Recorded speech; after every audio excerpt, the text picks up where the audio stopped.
What's going on, everybody? All right, a package showed up for the truck, and I've not been feeling good. I couldn't get out of bed today. Didn't feel good.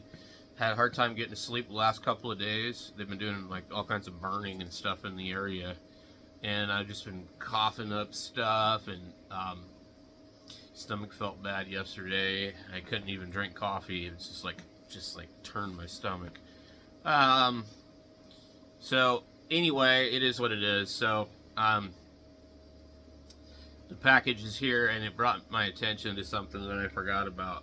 I usually open my packages upside down so that in the video it doesn't show my address label, because people can copy that and they can scan the QR codes from in the video, and they can figure out like your information. So it depends on who you are and how bad they want to, like, you know, compromise whatever. So a lot of people probably are aware of this, but just letting you know, if you do YouTube stuff and you do unboxings, make sure you hide your address in the QR codes.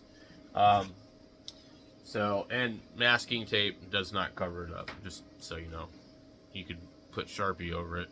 But one of the things that I like to do when I get stuff on Amazon is I do like to document it.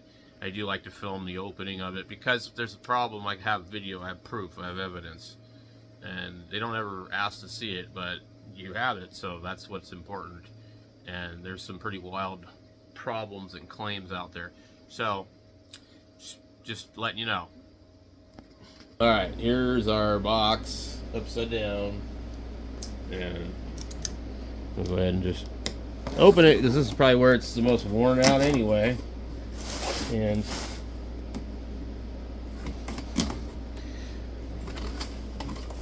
another box inside of a box is always good. So Amazon's really famous for this. If you're going to order, you need to read before you check out, because it'll say, do you want to hide the contents of the box? Yes, you do. Because it gets double boxed that way. But here's the original box. Now they could have shipped it in this, but it would have been sitting on your porch, and it would have said turbo pedestal plus bolts plus housing. EBY, made in China. So certain things you wouldn't really want that, okay? So let's go ahead and open that box now. And it seems like a pretty well made box. It's got staples in it. Well, it's definitely thicker cardboard than the other box for sure. Okay. So, the reason I didn't start tearing the truck apart was because if there's any problem with this thing, or there's any parts missing, I've now got a truck that can't do anything. And so, we have one O-ring, 2 O-rings, 3, 4 O-rings. I believe everything is here. These are going to be the pedestal bolts, and then some of them will be for the turbo housing.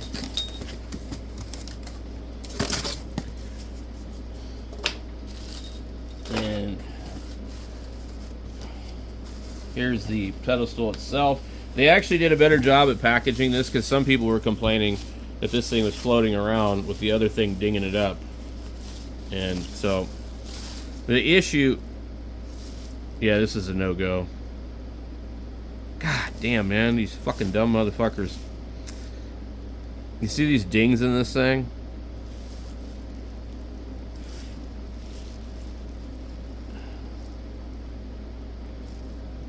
There's a bunch of dings. This is fucking horrible.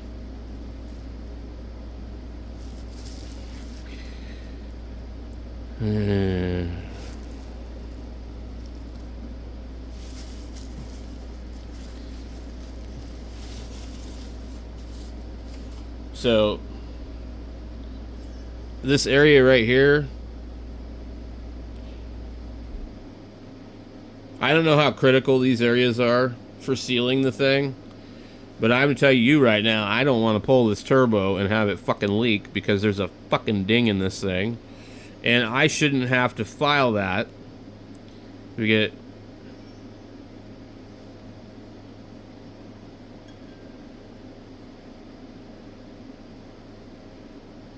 It's just really, really shit poor.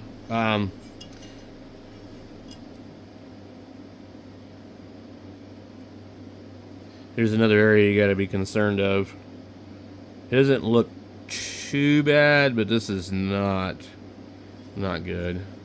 So what I'm going to do is I'm going to see what it's going to take to return it. If they, we know this part's not going to fit right. That thing is really dinged up. We're going to see what the return policy is going to be on this thing. Because if they want me to take it to the next town over, I don't want to do that. So, this one actually looks pretty good. And I may not even use this part. So some people had mentioned you got to drill out some of the holes to make them fit on the turbo. When my neighbor did one a while ago, I don't even think he even changed it because he was having trouble with it. But this is not good. The pedestal sucks. So I'm going to look at just trying to get a replacement sent to me. That's what I'm going to do for now. So this here, this is why I didn't start tearing the truck apart, because I don't want to do it twice. It's a big job. It's a pain in the ass. So let's get that back in there. It's probably one that somebody else returned as well. Because I noticed this company is cheaper than everybody else by $20-something.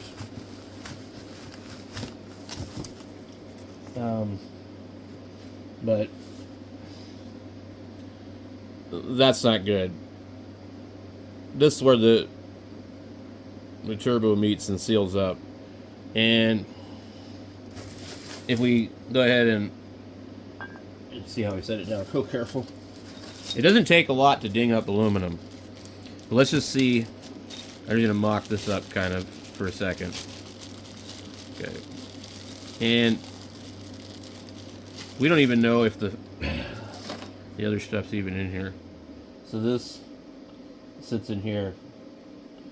It's not, I don't think this part is absolutely critical. But you will have to take that high spot off of it. It may magically squish itself down. But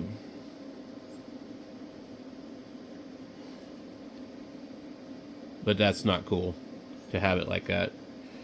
So you can see that that's actually not centered at all. So it might end up with problems. Look at that. I don't know if you can see it. Okay. That definitely looks shitty inside of there. You would want to take this thing before you do anything with it. And make sure that you lubricate the threads. And blow it out with an air compressor first. Because they really didn't do a good job on this.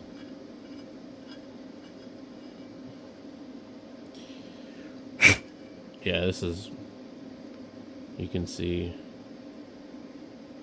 We need to make sure there's no, like, material inside of here. But they boogered this fucking thing. Like, how do you do that? So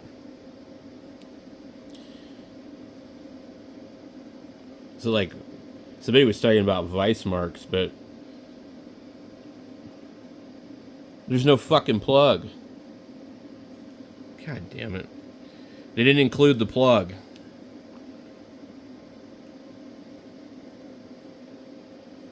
Jesus. Yeah, there's no fucking plug.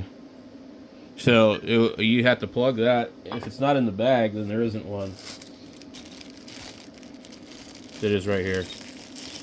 Okay. So you need to put sealant on this. And you run that into the back. But if you don't put that in there, you will be sorry. And that's not going to seal on its own. It needs to have sealant of some kind on it. I don't know.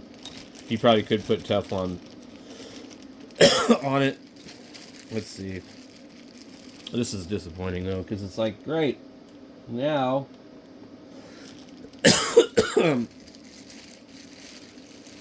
I either have to modify it or I send it back a couple of times.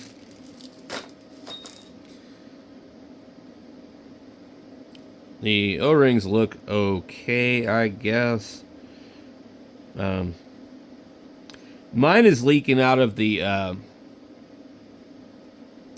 pedestal EBPV actuator, which would be like, I think ordinarily would be coming out the side right here. So let's see, we have these, and then there'd be probably one there. I don't know how they got it. Seems a little close there.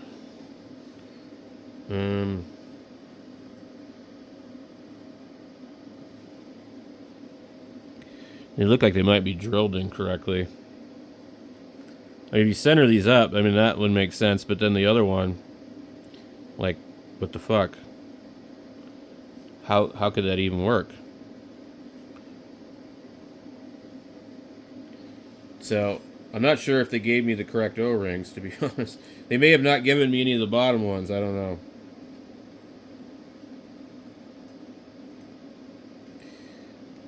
The O-ring definitely seats pretty well on that, that's for sure.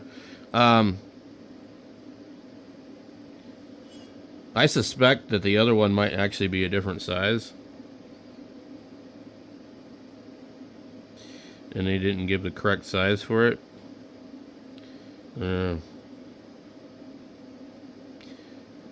mean, how could that fucking be like that, right?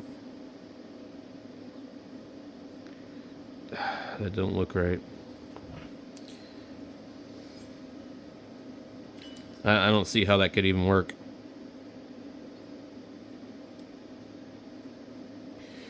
I don't think there's any videos really on the internet on this either.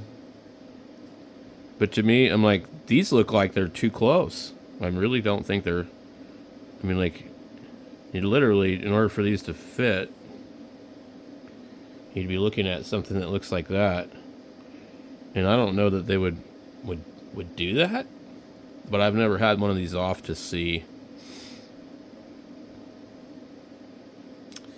I don't know.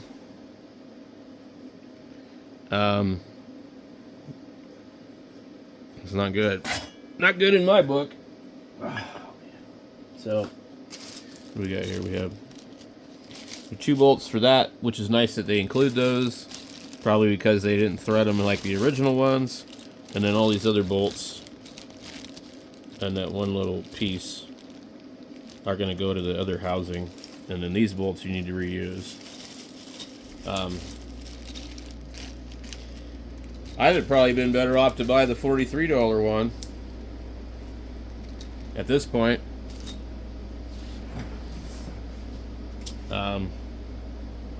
Yeah, not happy about it.